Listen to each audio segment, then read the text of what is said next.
"You're coming with me," he said firmly, his breath visible in the freezing air, the kind of voice that didn't ask for permission but somehow still sounded safe. The snow had been falling for hours, coating the empty bus stop in a thick white silence, and she sat there shivering, arms wrapped around herself, shoes soaked, nurse's uniform barely protected by a thin coat. Her shift at the hospital had ended late, another understaffed night, another patient she couldn't save, and the last bus had already passed. She hadn't cried, not even when the temperature dropped below zero, because nurses learn early that tears don't change reality.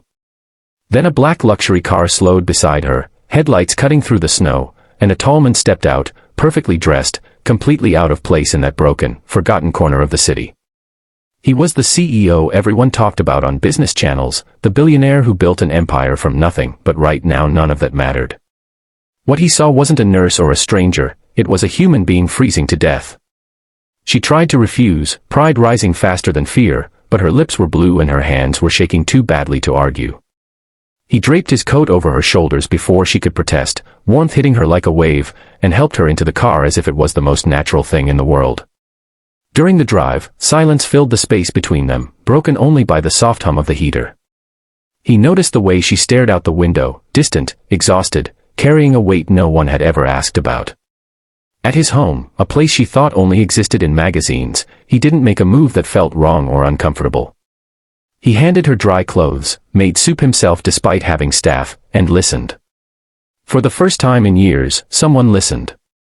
She told him about the patients she lost, the nights she slept on buses, the family she supported on a nurse's salary that never stretched far enough.